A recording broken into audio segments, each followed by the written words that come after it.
Hello all, myself Soumya KS, working as an assistant professor in GFGC Baramasagara. In this video, we shall discuss about retail marketing mix. Retail marketing mix, it includes various components similar to that of the marketing mix.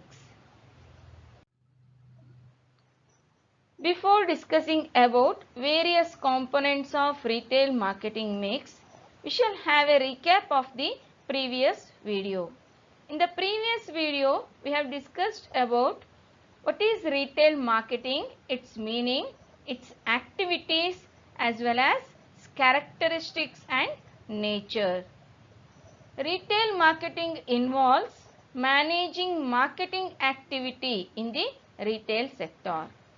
It includes identifying prospective customer, store the needed merchandise or goods to satisfy the need of prospective customer by attractive presentation of goods for easy identification and convenience, and also provide necessary comfort to the customer.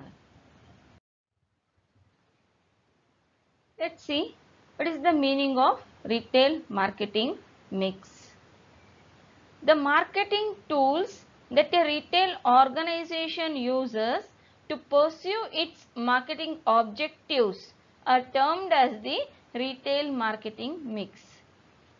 Retail marketing mix ಅನ್ನುವಂಥದ್ದು it is one of the marketing tool. ಇದನ್ನ ಯಾವುದಕ್ಕೋಸ್ಕರ ಉಪಯೋಗಿಸ್ತಾರೆ, ಯಾವುದಕ್ಕೋಸ್ಕರ ಇದು ಅವಶ್ಯಕತೆ ಇದೆ ಅಂದರೆ to achieve the marketing objective. Marketing objective ಏನಿದೆ ಅದನ್ನ ಸಾಧಿಸ್ಲಿಕ್ಕೋಸ್ಕರ retail marketing mix ಅನ್ನುವಂಥದ್ದು ಅವಶ್ಯಕತೆ ಆಗಿದೆ. Retail marketing mix refers to the variables that a retailer can use to frame an effective marketing strategy to attract his prospective customers. As a retailer, he cannot attract the customer. He can attract the customer and achieve the marketing strategy only with the help of these variables.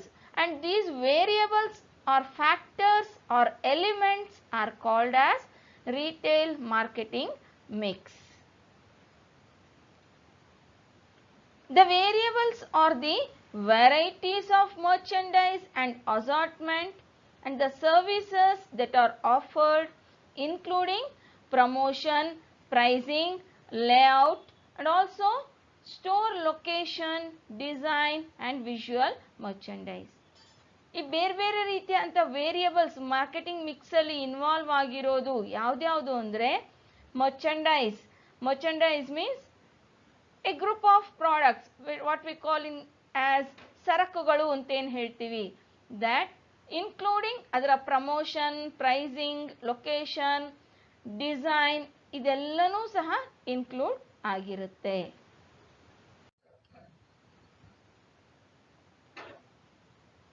Let's see the components of retail marketing mix. This first component is product, and in retail we call it as merchandise, because product ನಾವು ಸಾಮಾನ್ಯವಾಗಿ marketing term ಅಲ್ಲಿ 4 P's are the marketing mix elements ಅಂತ ಹೇಳ್ತೀವಿ. ಇಲ್ಲಿ instead of 4 P's we have 7 elements ಇದೆ. ಇದರಲ್ಲಿ first one product ಅನ್ನುವಂಥದ್ದನ್ನ ನಾವು ರಿಟೇಲಿಂಗಿಗೆ ಸಂಬಂಧಿಸಿದಂತೆ ಮರ್ಚಂಡೈಸ್ ಸರಕುಗಳು ಅಂತ ಹೇಳ್ತೀವಿ. ಬಿಕಾಸ್ ಇಲ್ಲಿ ರಿಟೇಲರ್ ಯಾವುದೋ ಒಂದೇ ಒಂದು ಪ್ರಾಡಕ್ಟ್ನ ಸೇಲ್ ಮಾಡಲ್ಲ, he sell a different group of products, varieties of products. That's why we call it as merchandise. The different products that the store offers is termed as the merchandise mix. ಅದನ್ನ ನಾವು merchandise mix, different products ಅನ್ನ ನಾವು merchandise mix ಅಂತ ಹೇಳ್ತೀವಿ. The merchandise mix consists of merchandise line, which refers to group of products that are closely related because of its usage. Merchandise mix ಅಲ್ಲಿ ಈ ಸರಕುಗಳಲ್ಲಿ ಏನು ಇನ್ಕ್ಲೂಡ್ ಆಗಿರುತ್ತೆ ಅಂದರೆ ಅದರಲ್ಲಿ ಒಂದು ಮರ್ಚೆಂಡೈಸ್ ಲೈನ್ ಅಂತ ಹೇಳ್ತೀವಿ. Because we have to classify this merchandise. ಯಾವ ರೀತಿನಲ್ಲಿ ಮಾಡ್ಬೋದು ಅಂದರೆ depending on merchandise line. Merchandise line ಅಂದರೆ group of products which give similar benefits or usage. ಯಾವ್ದು ಸಿಮಿಲರ್ ಬೆನಿಫಿಟ್ ಆರ್ ಯೂಸೇಜ್ ಕೊಡುತ್ತೆ ಆ ಎಲ್ಲ ಪ್ರಾಡಕ್ಟ್ಸ್ನ ಒಂದು ಗ್ರೂಪ್ ಮಾಡಿ that we call as merchandise line. ಅದನ್ನ ನಾವು merchandise line ಅಂತ ಹೇಳ್ತೀವಿ. Take for example, in case of furnitures ಅಂದ್ರೆ home fashion ಅಂತ ಹೇಳ್ತೀವಿ. Stationery, books, pens and other materials ಅದನ್ನೆಲ್ಲ ನಾವು ಸೇರಿಸಿ stationery, that is one merchandise line. Men's wear ಅಂದ್ರೆ shirt, t-shirt, trousers and different kinds of waist used by men, we call it as men's wear ಅಂತ ಹೇಳ್ತೀವಿ. Footwear ಅನ್ನೋದು ಒಂದು merchandise line. ಆ footwear ಅಲ್ಲಿ we have slippers, sandals, shoes, ಈ ತರ ಬೇರೆ ಬೇರೆ ವೆರೈಟೀಸ್ ಬರುತ್ತೆ. ಅದೆಲ್ಲನೂ ಸೇರಿ ನಾವು ಒಂದು merchandise line, and that merchandise line we call as footwear. Similarly women's wear, kids wear, toys, ಈ ತರ ಟಾಯ್ಸ್ ಅಲ್ಲೇ ವೆರೈಟೀಸ್ ಬರುತ್ತೆ. ಮತ್ತೆ ಈ ತರ ಒಂದು ಗ್ರೂಪ್ ಏನ್ ಮಾಡ್ತೀವಿ, ಸಿಮಿಲರ್ ಕೈಂಡ್ ಆಫ್ ಪ್ರಾಡಕ್ಟ್ಸ್ ನ ಎಲ್ಲ ಸೇರಿಸಿ ಅದನ್ನ ನಾವು ಮರ್ಚೆಂಡೈಸ್ ಲೈನ್ ಅಂತ ಹೇಳ್ತೀವಿ. ಈ ಮರ್ಚೆಂಡೈಸ್ ಲೈನ್ ಅಲ್ಲಿ ನಾವು ಇಟ್ಸ್ ಬ್ರೆಡ್ತ್ ಅಂಡ್ ಡೆಪ್ತ್ ಎರಡನ್ನ ನೋಡ್ತೀವಿ. Breadth of merchandise line is the number of merchandise brands in the merchandise line. Take for example, footwear ಅನ್ನೋದು ಮರ್ಚೆಂಡೈಸ್ ಲೈನ್ ಅಂತ ಹೇಳಿದ್ವಿ. ಆ ಮರ್ಚೆಂಡೈಸ್ ಲೈನ್ ಅಲ್ಲಿ ಫುಟ್ವೇರ್ ಅಲ್ಲಿ ಡಿಫ್ರೆಂಟ್ ಬ್ರ್ಯಾಂಡ್ಸ್ ಇದೆ. That we call as breadth of the merchandise line. Take for example, different brands of footwear we have Bata, Liberty, Woodlands, Paragon, Lunar etcetera. ಇದೆಲ್ಲನೂ ಸೇರಿ ನಾವು breadth of merchandise line, ಎಷ್ಟು ಅಗಲವಾಗಿದೆ ಅದು merchandise line ಅನ್ನುವಂಥದ್ದನ್ನ ಹೇಳ್ತೀವಿ. Next is depth of merchandise line. The depth of the merchandise line refers to the average number of stock keeping units, SKUs, in each brand of the merchandise line ಅಂತ ಹೇಳ್ತೀವಿ. ಅಂದ್ರೆ ಒಬ್ಬ retailer ಒಂದು product, ಒಂದು merchandise line, ಈಗ footwear ಅನ್ನೋದು ತಗೊಂಡ್ರೆ ಅದರಲ್ಲಿ ಡಿಫ್ರೆಂಟ್ ಬ್ರ್ಯಾಂಡ್ಸ್ ಅವನು ಇಟ್ಟಿರ್ತಾನೆ. ಬರೀ ಡಿಫ್ರೆಂಟ್ ಬ್ರ್ಯಾಂಡ್ಸ್ ಅಷ್ಟೇ ಅಲ್ಲ, ಆ ಡಿಫ್ರೆಂಟ್ ಬ್ರ್ಯಾಂಡ್ಸ್ ಅಲ್ಲಿ ಅಗೈನ್ ಡಿಫ್ರೆಂಟ್ ಪ್ರಾಡಕ್ಟ್ಸ್ ಇರುತ್ತೆ. ಆ ಡಿಫ್ರೆಂಟ್ ಪ್ರಾಡಕ್ಟ್ಸ್ನ ನಾವು SKU, ಸ್ಟಾಕ್ ಕೀಪಿಂಗ್ ಯೂನಿಟ್ಸ್ ಅಂತ ಹೇಳ್ತೀವಿ. ಸ್ಟಾಕ್ ಕೀಪಿಂಗ್ ಯೂನಿಟ್ಸ್ ಅಂದ್ರೆ ಈಗ ಬಾಟಾ ಅನ್ನೋದು ಒಂದೇ ತಗೊಂಡ್ರೆ ಬಾಟಾದಲ್ಲೇ ಡಿಫ್ರೆಂಟ್ ವೆರೈಟೀಸ್ ಆಫ್ ಫುಟ್ವೇರ್ ಇದೆ. ಶೂಸ್ ಇದೆ, ಚಪ್ಪಲ್ಸ್ ಇದೆ, ಅದರಲ್ಲೂ ಮೆನ್ಸ್ ಬೇರೆ, ವಿಮೆನ್ಸ್ ಬೇರೆ, ಕಿಡ್ಸ್ ಬೇರೆ ಅಂತ ಬರುತ್ತೆ. ಒನ್ಸ್ ಅಗೈನ್ ಡಿಫ್ರೆಂಟ್ ಸೈಜಸ್ ಇದೆ, ಡಿಫ್ರೆಂಟ್ ಮೆಟೀರಿಯಲ್ಸ್ ಇದೆ, ಡಿಫ್ರೆಂಟ್ ಸ್ಟೈಲ್ಸ್ ಇದೆ. ಇದೆಲ್ಲನೂ ಸೇರಿ ನಾವು depth of the merchandise line ಅಂತ ಹೇಳ್ತೀವಿ. After product, the second element of the retail merchandise mix is price. Price is very essential and very sensitive part of retail marketing mix and has a bearing on the retailer's overall profitability. Price product ಅಷ್ಟೇ ಅವಶ್ಯ ಆಗಿರುವಂಥದ್ದು price ಸಹ. ಯಾಕೆಂದ್ರೆ ರಿಟೇಲರ್ನ profitability ಅನ್ನೋದು ಅವನ pricing policies ಮೇಲೆ depend ಆಗಿರುತ್ತೆ. The price at which the product is sold to the end customer is called the retail price of the product. ಯಾವ ಪ್ರೈಸ್ಗೆ ರಿಟೇಲರ್ ಪ್ರಾಡಕ್ಟ್ನ ಕಸ್ಟಮರಿಗೆ ಸೇಲ್ ಮಾಡ್ತಾನೆ ಆ ಪ್ರೈಸ್ನ ನಾವು ರಿಟೇಲ್ ಪ್ರೈಸ್ ಅಂತ ಹೇಳ್ತೀವಿ. It may be printed on the product. ನಾವು ನೋಡಿರ್ಬೋದು MRP ಅಂತ ಇರುತ್ತೆ ಪ್ರಾಡಕ್ಟ್ ಮೇಲೆ. MRP means maximum retail price. ಸಾಧಾರಣವಾಗಿ retailer he sell the products at MRP. ಆ ಪ್ರಾಡಕ್ಟ್ ಮೇಲೆ ಇರ್ತಕ್ಕಂಥ ಪ್ರೈಸ್ಗೆ ಸೇಲ್ ಮಾಡ್ತಾನೆ. Or else some time at a reduced price. ಕೆಲವೊಮ್ಮೆ ನೀವು ನೋಡಿ ಡಿಪಾರ್ಟ್ಮೆಂಟಲ್ ಸ್ಟೋರ್ಸ್ ಅಲ್ಲಿ, ಆನ್ಲೈನ್ ಸ್ಟೋರ್ಸ್ ಅಲ್ಲಿ ಸೂಪರ್ ಮಾರ್ಕೆಟ್ಸ್ ಅಲ್ಲಿ ಎಲ್ಲ ಹಾಕಿರ್ತಾರೆ. ಆಕ್ಚುಯಲ್ MRP ಪ್ರೈಸ್ ಇಷ್ಟಿದೆ, but our price is this much ಅಂದ್ರೆ reduced price at discount rate ಏನಿದೆ ಅನ್ನೋದನ್ನ ಹಾಕಿರ್ತಾರೆ. Retail price is the summation of the manufacturing cost and all the costs that retailers incur at the time of charging the customer. Retail price ಅನ್ನೋದು ಅದರಲ್ಲಿ ಎಲ್ಲಾ ರೀತಿಯಂತ cost include ಆಗಿರುತ್ತೆ. Manufacturing cost ಇಂದ ಹಿಡಿದು ಫೈನಲ್ ರಿಟೇಲರ್ ಅವನು ಆ product ನ ಕಸ್ಟಮರ್ಗೆ ತಲುಪಿಸೋದಕ್ಕೆ ಎಷ್ಟು ಕಾಸ್ಟ್ ಆಗುತ್ತೆ ಆ ಎಲ್ಲ ಟೋಟಲ್ ಕಾಸ್ಟ್ ಇನ್ಕ್ಲೂಡ್ ಆಗಿ with the profit of the retailer ಸೇರಿ ಇರುವಂತದ್ದು ಆಗಿರುತ್ತೆ. So this kind of a discount 30% off 50% off ಇದನ್ನ ನೋಡಿರಬಹುದು. ಇದೆಲ್ಲ ಪ್ರೈಸಿಂಗ್ ಪಾಲಿಸೀಸ್ ಆಗುತ್ತೆ. The next element of the retail mix is retail marketing mix is place. Place refers to the location of the retail store. ಅಂದ್ರೆ ಎಲ್ಲಿ ಇದೆ retail store, ಎಲ್ಲಿ locate ಆಗಿದೆ, ಎಲ್ಲಿದೆ ಅನ್ನುವಂಥದ್ದು ಲೊಕೇಶನ್ ಅನ್ನ ಹೇಳುತ್ತೆ. So here the location of the retail store is considered as most important element in the success of the retail store. In general ನಾವು ಮಾರ್ಕೆಟಿಂಗ್ನೇ ತಗೊಂಡಾಗ ಪ್ಲೇಸ್ ಅನ್ನುವಂಥದ್ದನ್ನ just manufacturer place and retailer place ಆ distance ನ cover ಮಾಡುವಂಥದ್ದು ಅನ್ನೋದಕ್ಕಷ್ಟೇ ಹೇಳ್ತೀವಿ. But retailing ಅಲ್ಲಿ ಈ place ಅನ್ನೋದು ಅತಿ ಅವಶ್ಯಕ. Because A retailer store where it is located depending on that he can get more or less profit. ಅವನಿಗೆ ಪ್ರಾಫಿಟ್ ಜಾಸ್ತಿ ಆಗ್ತಾ ಇದೆಯಾ ಕಡಿಮೆ ಆಗ್ತಿದೆಯೋ, ಕಸ್ಟಮರ್ ಎಷ್ಟು ಜನ ಬರ್ತಾ ಇದ್ದಾರೆ ಅನ್ನೋದೆಲ್ಲನೂ it depends on location of the store. Location ಎಲ್ಲಿದೆ, whether it is near to the residential area, whether it is near to the market area, whether it is near to the business area, whether it is outside of the city, ಇದೆಲ್ಲದರ ಮೇಲೆ ಅವನ profitability depend ಆಗಿರುತ್ತೆ. Location refers to the store and its trading area from where a majority of its customers originates. ಈ location ಅನ್ನೋದು store ಎಲ್ಲಿದೆ ಹಾಗೂ ಆ ಸ್ಟೋರ್ಗೆ ಬರ್ತಕ್ಕಂಥ ಕಸ್ಟಮರ್ ಎಲ್ಲಿದ್ದಾರೆ ಅನ್ನೋದ್ರ ಮೇಲೆ ಹೇಳ್ತೀವಿ. Next element is promotion. You might have seen these kind of offs, discounts, best price, gifts, coupons, etc. that we call as promotion.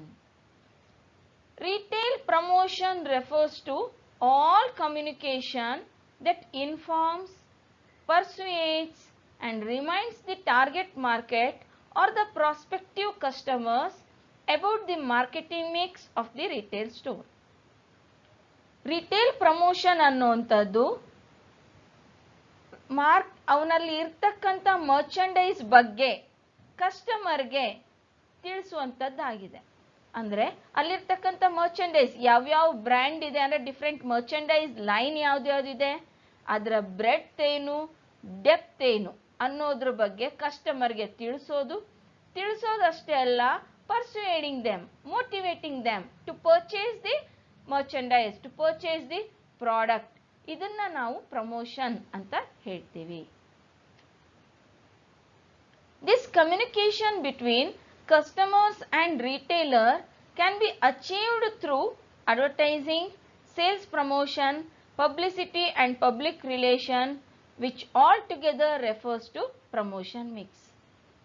ಬೇರೆ ಬೇರೆ ರೀತಿಯಂತ promotional activities such as advertisement, sales promotion, ನಾವೀಗ ಹೇಳಿದ್ವಿ clearance sales, discount sales, price off sales, gift coupons, ಈ ತರಹದಂಥ sales promotion ಇರ್ಬೋದು, publicity ಇರ್ಬೋದು ಅಥವಾ ಪಬ್ಲಿಕ್ ರಿಲೇಷನ್ಸ್, ಇದೆಲ್ಲನೂ ಸೇರಿ ನಾವು ಪ್ರಮೋಷನ್ ಮಿಕ್ಸ್ ಅಂತ ಹೇಳ್ತೀವಿ. ಈ ಪ್ರಮೋಷನ್ ಮಿಕ್ಸ್ ಮುಖಾಂತರವಾಗಿ ಕಸ್ಟಮರ್ಗೆ ಕಮ್ಯುನಿಕೇಟ್ ಮಾಡೋದನ್ನ ನಾವು ಪ್ರಮೋಷನ್ ಅಂತ ಹೇಳ್ತೀವಿ. The next element of retail marketing mix is its presentation. But how the merchandise is presented in the store. What is its interiors, exteriors, that we call as presentation. The manner in which merchandise is presented in the store is called as presentation. It includes store layout, ambience of interior, exterior and also visual merchandising. Store layout ಯಾವ ಥರ ಇದೆ, ಯಾವ್ಯಾವ ಪ್ಲೇಸಲ್ಲಿ ಯಾವ್ಯಾವ ರೀತಿ ಪ್ರಾಡಕ್ಟ್ನವರು arrange ಮಾಡಿದ್ದಾರೆ, ಅದರ interior decoration ಯಾವ ಥರ ಇದೆ, ಎಕ್ಸ್ಟೀರಿಯರ್ ಎಷ್ಟೋ ಸತಿ ನಾವು ಸ್ಟೋರ್ನ ಹೊರಗಿಂದ ನೋಡಿಬಿಟ್ಟು ಅದರ ಎಕ್ಸ್ಟೀರಿಯರ್ ನೋಡಿ ಅದರ ಒಳಗೆ ಹೋಗ್ತೀವಿ, ಸ್ಟೋರ್ ಒಳಗೆ ಹೋಗ್ತೀವಿ, ಲೆಟ್ಸ್ ಸಿ ಚೆನ್ನಾಗಿದೆ ಅನಿಸುತ್ತೆ ಈ ಸ್ಟೋರ್ ಅನ್ನುವಂಥ ಇಮೇಜ್ ಅದು ಕ್ರಿಯೇಟ್ ಮಾಡುತ್ತೆ. At the same time interior ನೋಡಿ ಅಲ್ಲಿ ಪರ್ಚೇಸ್ ಮಾಡಬೇಕೋ ಬೇಡವೋ ಅನ್ನೋದನ್ನು ನಾವು ಡಿಸೈಡ್ ಮಾಡ್ತೀವಿ. For that reason presentation is also very essential element of the retail marketing mix. The next element is people. Retailing is the human centric industry. Human centric andre illi both customer as well as employees ibru bartare. Customers come to the store not only because of the ambience or reasonable price or the quality and range of products. They value the interaction with store people. ನಾವೀಗ ಯಾವುದೋ ಒಂದು retail ಸ್ಟೋರ್ಗೆ ಹೋಗ್ತೀವಿ, regular ಆಗಿ ಅದೇ ಸ್ಟೋರ್ನೇ visit ಮಾಡ್ತೀವಿ, ಅದೇ ಸ್ಟೋರಲ್ಲೇ purchase ಮಾಡ್ತೀವಿ ಅಂದರೆ ರೀಸನ್ಸ್ ಆರ್ ಮೆನಿ. ಜಸ್ಟ್ ಅಲ್ಲಿ ಪ್ರಾಡಕ್ಟ್ಸ್ ಎಲ್ಲ ಪ್ರಾಡಕ್ಟು ಸಿಗುತ್ತೆ ಅನ್ನೋಂಥದ್ದೊಂದೇ ಅಲ್ಲ, ಆ ಥರನಾದಂಥ ತುಂಬ ಸ್ಟೋರ್ಸ್ ಇರ್ಬೋದು. ಈಗ ನಿಮ್ಮ ನಿಯರೆಸ್ಟ್ ಪ್ಲೇಸಲ್ಲೇ 2-3 ರಿಟೇಲ್ ಸ್ಟೋರ್ ಇರ್ಬೋದು, ಅಲ್ಲಿ ಸಿಮಿಲರ್ ಕೈಂಡ್ ಆಫ್ ಪ್ರಾಡಕ್ಟ್ ಸಿಗುತ್ತೆ, similar quality and similar price, ಎಲ್ಲನೂ ಸಿಮಿಲರೇ ಇದ್ರೂ ಸಹ ನಾವು we prefer only one store because of its uniqueness with respect to the service. ಅಲ್ಲಿರ್ತಕ್ಕಂಥ ಸೇಲ್ಸ್ ಪೀಪಲ್ ಯಾವ ರೀತಿ ಸರ್ವಿಸ್ ಪ್ರೊವೈಡ್ ಮಾಡ್ತಾರೆ ಅನ್ನೋಂಥದ್ದು ಇಲ್ಲಿ ಇಂಪಾರ್ಟೆಂಟ್ ಆಗುತ್ತೆ. The sales representatives and many other employees in the store plays a major role in providing service to the customers.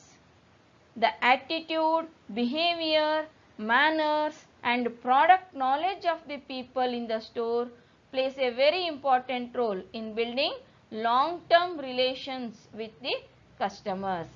Customer relationship manage ಮಾಡಬೇಕು, ಕಸ್ಟಮರ್ನ retain ಮಾಡಬೇಕು ಅನ್ನೋದಾದರೆ ಅಲ್ಲಿರ್ತಕ್ಕಂಥ employees they play a major role in retail store. Next element is service. That is the 7th element of retail marketing mix. The support service that the retailer offer to the customer is also an important factor in the success of retailer. ಬರೀ employees ಅಲ್ಲಿ ತಕ್ಕಂಥ ಪ್ರಾಡಕ್ಟ್ನ sale ಮಾಡೋದಷ್ಟೇ ಅಲ್ಲ, ಅದ್ರ ಜೊತೆನಲ್ಲಿ ಕಸ್ಟಮರ್ಗೆ ಅವಶ್ಯಕತೆ ಇರ್ತಕ್ಕಂಥ ಸರ್ವಿಸ್ನು ಕೊಡಬೇಕಾಗುತ್ತೆ. Those services are the credit policies, product return policies, after sale service need to be communicated to the customer properly. ಕೆಲವೊಂದು ಸತಿ retailer he has to extend the credit facility to the customer. It may be of any kind of credit facility, EMI ಇರ್ಬೋದು ಅಥವಾ 1 month. Usually groceries na purchase ಮಾಡಿದಾಗ retailer he make payment in the next month after getting salary, like this. And product return policy, in case the customer is not satisfied with the product or in case of any damages and all, he can return the product to the retailer. That policy must be communicated to the customer. Usual ಆಗಿ ನಾವು ಶಾಪ್ಗೆ ಹೋದಾಗ ಅವ್ರು ಹೇಳ್ತಾರೆ ಈ product ಚೆನ್ನಾಗಿದೆಯಾ, ಎಷ್ಟು time ಅದನ್ನ ಬಾಳಿಕೆ ಬರುತ್ತೆ ಕೇಳಿದಾಗ ಅವ್ರು ಹೇಳ್ತಾರೆ ಇಷ್ಟು ಚೆನ್ನಾಗಿದೆ, ನಿಮಗೆ ಸ್ಯಾಟಿಸ್ಫೈ ಆಗದೆ ಇದ್ರೆ in terms of cloth, dresses and all if we purchase ದೇಸೆ colour ಹೋಯ್ತು ಅಂದರೆ ನೀವು ಅದನ್ನ ರಿಟರ್ನ್ ಮಾಡ್ಬೋದು, ಏನಾದರೂ ಪ್ರಾಬ್ಲಮ್ ಬಂದರೆ ನೀವು ರಿಟರ್ನ್ ಮಾಡ್ಬೋದು ಅಥವಾ ರಿಪೇರ್ ಮಾಡಿಕೊಡ್ತೀವಿ. That is the services which are added with the products by the retailer.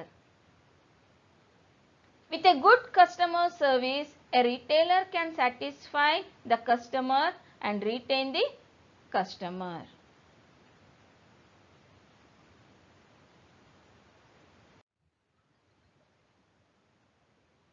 Let's see the summary of this video. Retail marketing mix refers to the variables that a retailer can use to frame an effective marketing strategy to attract his prospective customers. The components of retail marketing mix are product, price, place, promotion, presentation, people and service. For further reference, you can refer these textbooks and study materials. Thank you.